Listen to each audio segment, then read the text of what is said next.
Everyone is saying it's a bioweapon, but if you really look at it, it's absolutely flooded with engineering. These are jobs for people in electrical engineering. Now, what we need everyone to understand is that this is IEEE engineering in medicine and biology, and these are young people going to work, logging into wireless body area networks, medical body area networks, wireless sensor networks, and this is what their job looks like. We're here with the IEEE, Transactions on Biomedical Engineering, and we're going to read Channel Characterization of Magnetic Human Body Communication.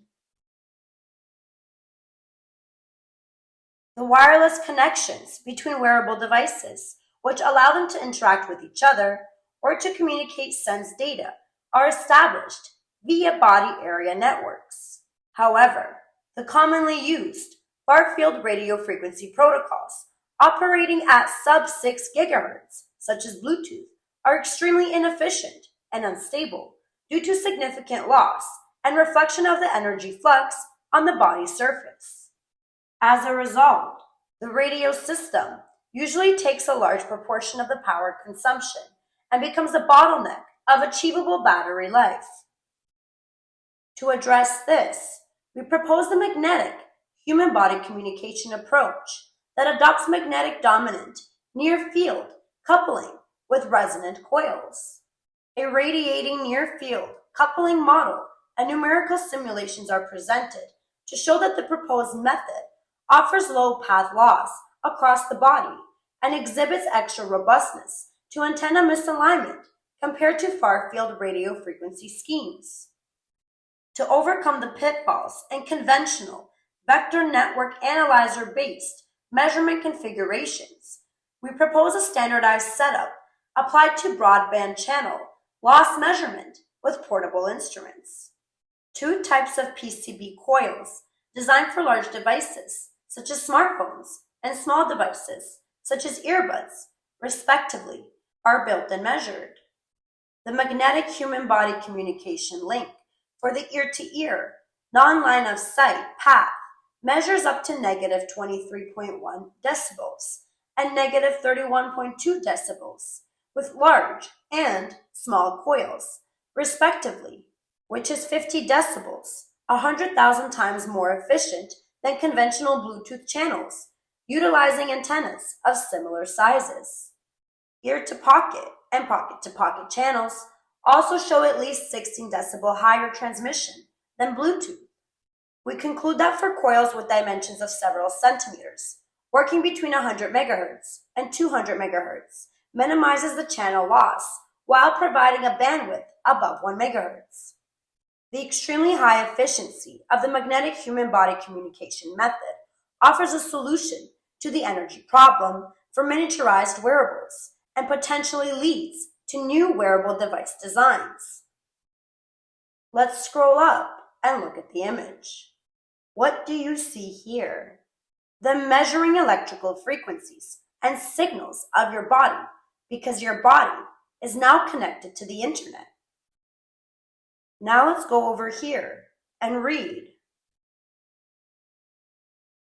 Blockchain-based, delay, and energy harvest aware healthcare monitoring system in W-band environment. Wireless body area networks are a research area that supports patients with healthcare monitoring. In W-band, the Internet of Things is connected with W-band for a smart/remote healthcare monitoring system in which various medical diseases are diagnosed. Quality of service, QoS, security, and energy efficiency achievements are the major issues in the W-band Internet of Things environment. Existing schemes for these three issues fail to achieve them since nodes are resource constrained and hence delayed, and the energy consumption is minimized. In this paper, a blockchain-assisted delay and energy-aware healthcare monitoring system is presented in the W-band IoT environment. Both body sensors and environment sensors are deployed with dual syncs for emergency and periodical packet transmission. Various processes are involved in this paper, and each process is described as follows. Key registration for patients using an extended version of the present algorithm is proposed. Cluster formation and cluster head selection are implemented using Spotted Hyena Optimizer. Then, cluster-based routing is established using the Mora algorithm. For data transmission, the patient block agent is deployed and authenticated using the 4Q curve asymmetric algorithm. In PBA, 3 entities are used: classifier and queue manager, channel selector, and security manager. Each entity is run by a special function, as packets are classified using two-stream deep reinforcement learning into 3 classes: emergency, non-emergency, and faulty data. Individual packets are put into a separate queue, which is called emergency, periodical, and faulty. Each queue is handled using Rayleigh entropy. Periodical packets are forwarded by a separate channel without any interference using a multi-objective based channel selection algorithm. Then, all packets are encrypted and forwarded to the sync nodes. Simulation is conducted using the Omnet++ network simulator, in which diverse parameters are evaluated and compared with several existing works in terms of network throughput for periodic and emergency packets. So, they use a simulation before they go execute live electrical signals on people. We learned about Omnet++ in episode 17. You can go back and watch that episode if you don't remember. But for now, we're going to go over here and read. Biophysical modeling of galvanic human-body communication and electroquasi-static regime. Human-body communication is an alternative to radio wave-based wireless body area network because of its low loss, wide bandwidth, leading to enhanced energy efficiency. Human-body communication also shows better performance in terms of physical security, as most of the signal is confined within the body. To obtain optimum performance and usability, the modeling of the body channel plays a vital role. Out of the 2 human-body communication modalities, galvanic human-body communication has the promise to provide lower loss compared to capacitive human-body communication for shorter channel length. In this paper, we present the first lumped element-based detailed model of galvanic human-body communication channel, which is used to explain the dependency of channel loss on the material property of skin, fat, and muscle tissue layer, along with electrode size, electrode separation, geometrical position of the electrodes, and return path capacitance. The model considers the impedance of skin and muscle tissue layers and the effects of various coupling capacitances between the body and TX/RX electrodes to the earth ground. A 2D planar structure is simulated in HFSS to prove the validity of the proposed model. The effect of symmetry and asymmetry at the transmitter and receiver end are also explained using this model. The experimental results showed that, due to the mismatch at the transmitter and receiver side, the loss increases gradually with channel length and saturates to a finite value as channel length becomes significantly longer compared to the transmitting or receiving electrode pair separation. Human-body communication was first introduced by Zimmermann in 1995. Like I said, they've been at this for a very long time. The coupling of the signal to the human body can be done by using 2 different human-body communication modalities. A. Capacitive human-body communication, and B. Galvanic human-body communication. In case of capacitive human-body communication, Figure 1A, the signal electrode of the transmitter is connected to the body with ground electrode floating. The injected signal is sensed using a receiver connected somewhere else to the body in a similar fashion. The floating electrodes of the RX/TX pair coupled with the earth ground and form a return path for signal, whereas the body provides the forward signal path. The path loss of capacitive human-body communication is mostly determined by the return path capacitance and load capacitance due to the low impedance forward path through the body as described in number 8. Modeling of galvanic human-body communication with electricity and magnetism of the human body.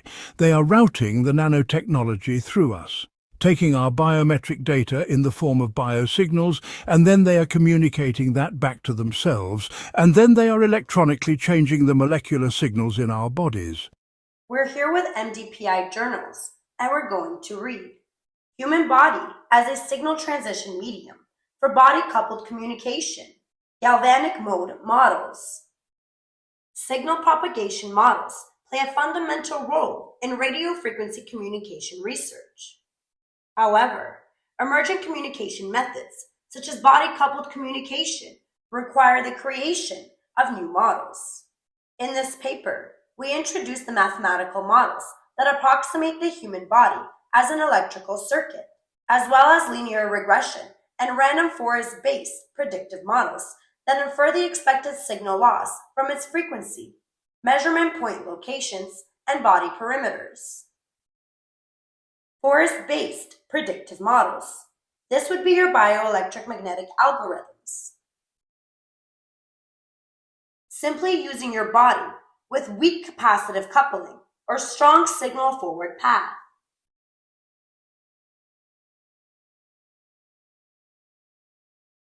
They have all the different frequencies, the electrical fields, the electromagnetic fields, and they have it broken down to the proper math, where your body is the circuit on its own for cybersecurity purposes. We're going to go over here and we're going to read on the safety of human body communication.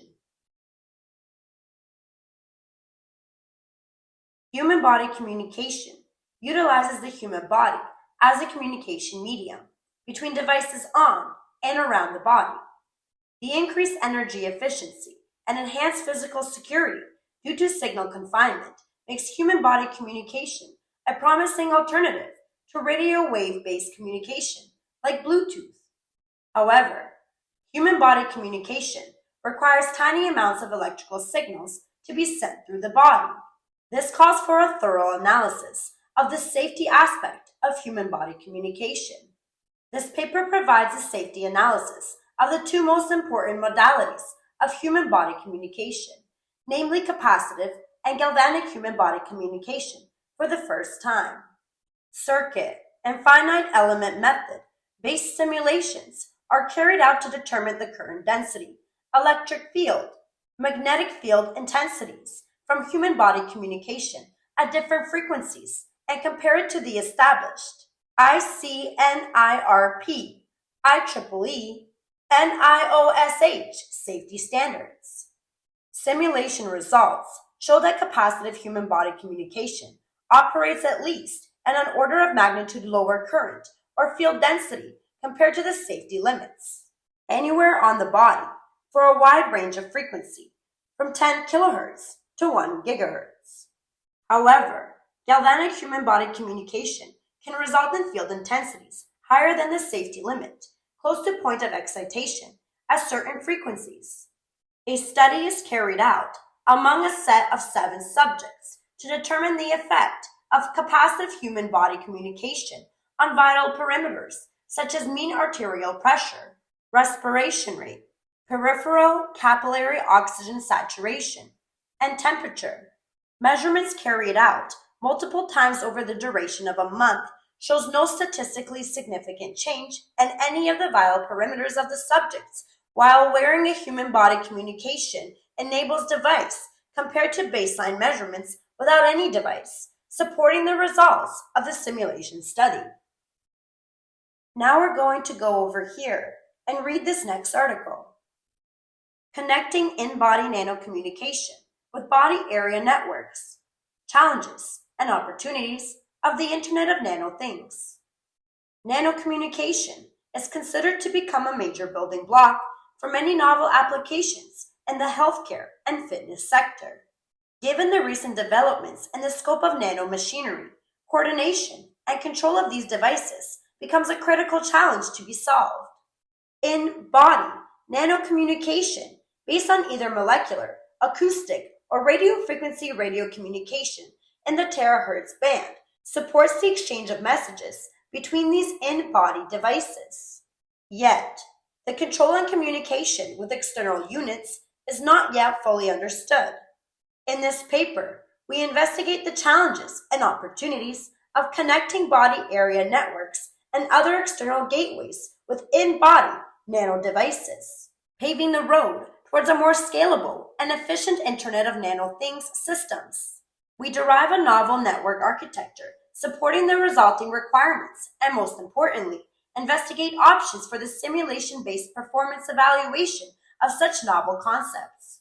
Our study is concluded by a first look at the resulting security issues, considering the high impact of potential misuse of the communication links. Or the radio frequency, RF, and the old ways of doing things was not cyber secure. So they went and developed EQS-HBC, human body communication, for cybersecurity using the actual transduction of your own body electrically, due to the fact that RF, radio frequency, was too easy to snoop. So the reason they have to use the human body communication with P2P, so the capacitance is tight around the body for cybersecurity. So, as you can see here, there is your skin. Your body is a natural antenna. Your body is a natural closed logical circuit. And the cybersecurity with your health records is right there, inside of you. In human body communication, we're using the conductive layers below the skin. You want to be looking right here. You see the transmit reception with a binary, and they move your earth ground. See that little space? Because they take care of that with wireless sensor networks. So your grounding isn't working so well anymore. Then they are going to shake you. They are using ultrasound waves that are in the air molecules, and they are going to wake up the nano nodes that are passively flowing in the bloodstream, and then they are going to anchor using the smart dust or wireless sensor network. Those are wearables. If you look at that image, right, you have on the left side radio wave communication. And as you see, there's the human body and a whole circle around the human body because that's the radio wave. So it extends further. It's like a little bubble around the person. Then on the right side, you have the human body communication. And I'm not sure if you can see because it's pretty small, but the black line, it's tight around the body. It's literally right wrapped around the body. That's why they wanted to use human body communication versus radio frequency waves, because it's much more safer. It's hard for people to hack. So as we said before, the smart dust that lands on you or the wireless sensor networks, those are all considered to be wearables. Literally, air molecules are considered wearables. Now back to this article. And if we scroll down, it talks about Professor Akhildes. Ian Akhildes and his group were the first to see the benefits in this previous research to make use of molecular communication for in-body nanocommunication between implanted devices. The nanocommunication community now fully focuses on in-body networks and not only investigates molecular communication as a primitive, but also the use of electromagnetic waves for terahertz radios or acoustic ultrasonic communication. More details on the state-of-the-art of in-body networks and nanocommunication can, for instance, be found in number 2. Now let's scroll down. Security aspects. The integration of body area network systems with in-body devices and nanomachines also creates a completely new level of security-related challenges. Our IONT systems, as we call them in the scope of this paper, establish a direct target for a variety of potential attacks. Such attacks may include the theft of private data. For example, physiological data collected by either in-body or wearable sensors that must not leave the system. the distribution of medical applications, for example, dedicated drug. So I just wanted to point out, in case someone missed it, it literally says in body nano devices, like in body. So they are in your body, these nano devices. Now we're going to go to the IEEE official website, and we're going to read From Nanocommunications to Body Area Networks, a Perspective on Truly Personal Communications. This article presents an overview of future truly personal communications, ranging from networks inside the human body to the exchange of data with external wireless devices in the surrounding environment. At the nano and micro scales, communications can be realized with the aid of molecular mechanisms. Forrester Resonance Energy Transfer Phenomenon, electromagnetic or ultrasound waves. At a larger scale, in the domain of body area networks, a wide range of communication mechanisms is available, including smart textiles, inductive and body couplings, ultrasounds, optical, and wireless radio transmissions, a number of mature technologies existing already. The main goal of this article is to identify the potential mechanisms that can be exploited to provide interfaces in between nano and microscale systems and body area networks.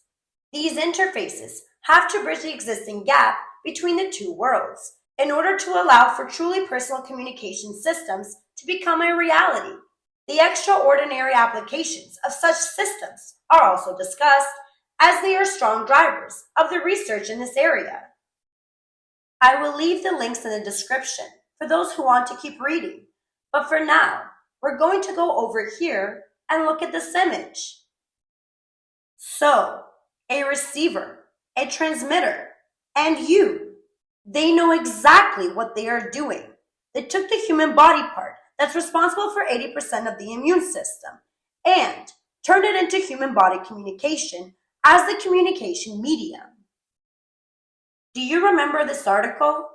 Turning the body into a wire. We read the whole article in episode 7 for those who don't remember and want to read it again. What you need to understand is they already have everyone, and Agenda 2030 is already done. So now they are on to C40 cities. The Integrated Public Alert Warning System, IPAWS, and Next Generation, EAS. They are at the remote physical level in the human skin so that they don't lose anybody. They got everyone tracked. There is cybersecurity involved here, inside the body only. So if we look at the image, you have your human body, right? And it says body sensor communication. So then we have the in-body nanosensors, on-body nanosensors, and you have the nanocontroller. And all this information is being sent to this cloud that eventually is being sent to a database. And as we always mention and talk about, who's the end user of the database? Healthcare provider, caregiver, emergency, medical staff. It's always for your health. That's all they focus on. And they forget to mention that it's a dual-use system. So there is absolutely no way that these medical professionals and doctors don't know what they are doing.